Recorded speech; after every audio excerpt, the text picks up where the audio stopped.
Okay, so our next set of notes is going to be the War of 1812, and I think an important question to ask when we go over this is, who do you think won the War of 1812? It's not as cut and dry as it may appear, so after we go through the notes for your reflection question, you can actually answer that, right? Who do you think won and why?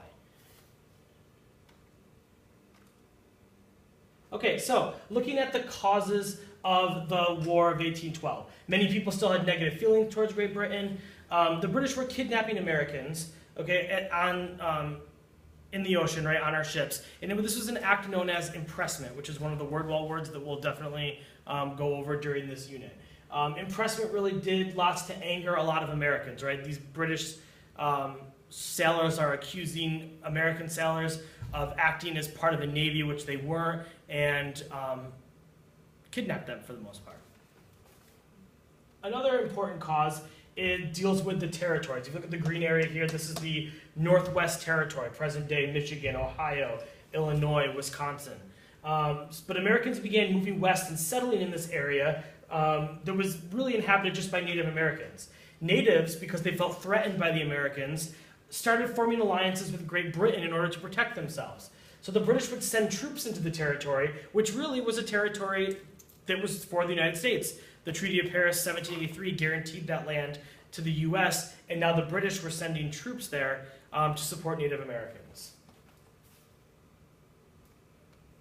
So, on June 1st, 1812, President Madison asked Congress to declare war. He literally goes to Congress, asks for a declaration of war, and a new sense of American patriotism is born.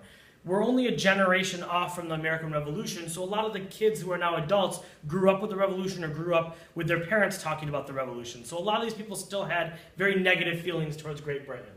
So the problem, though, was the U.S. was really unprepared for war, with an army of about 7,000 men. There was a larger militia, but they lacked the skill and the training that they needed to really take on the British. America's strength did rest in its Navy. We had a new Navy that John Adams established, and our Navy was actually pretty good at the time. But as far as an army, we really were lacking and probably shouldn't have declared war. So, which was not a cause of the War of 1812?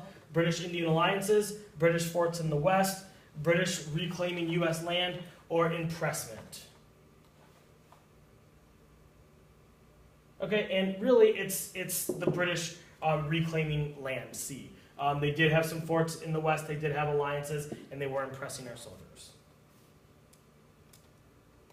All right, so American victories. Let's talk about American battle victories first. So there was a naval victory on Lake Erie that was encouraging for the Americans. The U.S. had this warship called the Constitution, and it had several victories, and it sank 2 British ships and captured many more.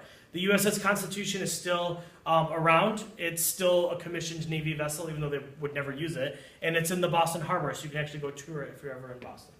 American naval forces held off the British in Baltimore, the Battle of Fort McHenry, where the Star-Spangled Banner comes from, and that we'll talk about in class. And finally, there was an American naval fleet in Lake Champlain, which is on the border of New York and Vermont and Canada, and that forced the British to retreat. So these are all very impressive victories for the U.S., and most of them, right, include the Navy.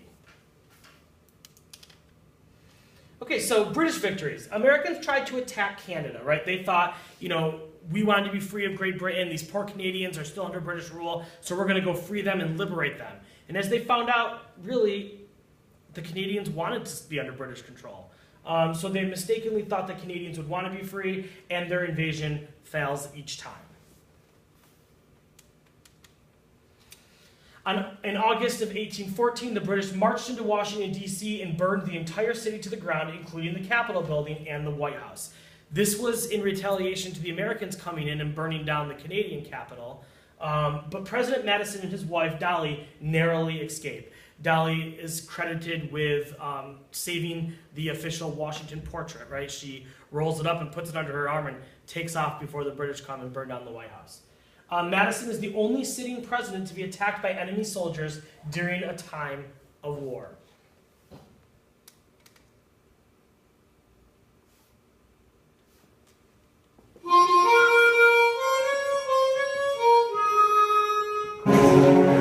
General Window. decides to make a stand to defend Washington 10 miles from the White House. And here, on the eastern branch of the Potomac, is where the fate of Washington is going to be decided. Winder makes his stand at Bladensburg, Maryland, just 6 miles from Washington, in what will be one of the most notorious American military embarrassments of the entire war. There, on August 24th, his hastily gathered, inexperienced defenders face off against veteran troops under Major General Robert Ross, the commander of the land-based invasion force. Ross, in many ways, is the ideal combat commander. He's aggressive, he's brave, and he leads at the head of his troops. He doesn't expect anyone to do something he's not willing to take on himself. On Ross's order, British troops advanced toward the first of 3 American lines.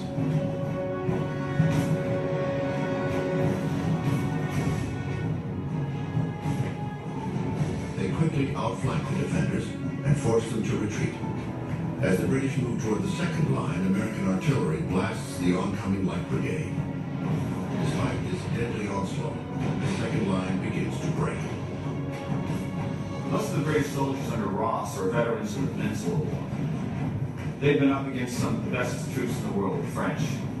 And they're just amazed, however, at how slight the resistance is from the Americans. They expected more from Yankee Doodle. The third line makes a desperate last stand until the British finally overrun them. General Winder orders a retreat that turns into a panic-stricken race back to Washington. They run so fast that the Redcoats suffer heat stroke trying to keep up with them. Charles Ball, a free black and one of the defenders on that third line, recalls the last moments of what will go down in history as the Bladensburg races. If the militia regiments could have been brought to charge the British, we should have killed or taken the whole of them in a short time. But the militia ran like sheep chased by dogs. In just 1 hour, all resistance has been wiped off the map. Now nothing stands in the way of the British as they advance toward Washington less than 1 day's march away. Madison realizes that the onslaught is inevitable and seeks to remove himself from harm's way. Maybe it's something like George Bush on 9/11. He's trying to find a place where he can get a hold of the situation, find out what's happening, make sure that there's not going to be more trouble in Washington, and if there is, he wants to be somewhere else. In the aftermath of the battle, the once flourishing capital is becoming a ghost town as government officials flee the city. Battered American troops staggering back into Washington have no information of the president's whereabouts. Within hours, the British invasion force will enter Washington. As the capital descends into chaos and with the president and members of his cabinet unaccounted for, one woman will spearhead the last defense of the seat of power before the Redcoats put him to the torch. Okay, and if you were to keep watching, it actually goes to tell the story of how the British burned the White House down. Obviously, guys, they do rebuild the White House, but the original structure was burnt down to the studs, basically. So, which statement below is false? America was not prepared for war. The U.S. strength was in its Navy. America invaded Canada. America took over the Mississippi River. Okay, the correct answer here is D, because it is false. A, B, and C are all true of the War of 1812. Okay, so the war ends. Support for the war in Great Britain was dwindling. It really was British support that kind of led to an end to this war. The British wanted to end the war, and they did so with the Treaty of Ghent. News took a long time to travel, and the largest battle of the war actually takes place in the city of New Orleans after the war is over. So America defeated the British under the commander of this new guy named Andrew Jackson. Andrew Jackson was a Westerner, meaning he was from Tennessee, and he leads the army against this battle that's hugely successful for the Americans. Jackson became an instant war hero, and he becomes a household name. Everybody knows who Jackson is after this battle. This battle was so important to Americans that it was celebrated as a national holiday, the anniversary of it, until the Civil War when we switched it to the 4th of July. All right, so in the Treaty of Ghent, it kind of maintains the status quo. Not much is really accomplished. Both sides sort of declare victory, but really land claims, power, influence, everything really remains pretty much the same before as it was after. Here's a before map in 1812, and here's an after map. Okay, there's really no difference between the two. Yeah, okay, you know, Indiana becomes a state, but as far as influence, power, land claims, all of it is exactly the same before the war as after. What is not true about the end of the War of 1812? America gained legitimacy around the world, the Treaty of Ghent ended it, no major territorial changes, and the Battle of New Orleans happened 5 days later. Okay, and once again, it's A because not really anything changes after the war is over. Okay, and which American gains huge national fame after the War of 1812? Is it Jefferson, Madison, or Jackson? And the correct answer is Jackson, which we'll talk more about in class. So, who do you think won and why? Remember, the Capitol gets burned down, right, including the White House, but we have all kinds of naval victories and we're able to make the war last a long time, and the British get sick of it and want it to end. So, think about those things, guys, and then in your reflection, go ahead and tell me, who do you think won and why? And that concludes this set of notes.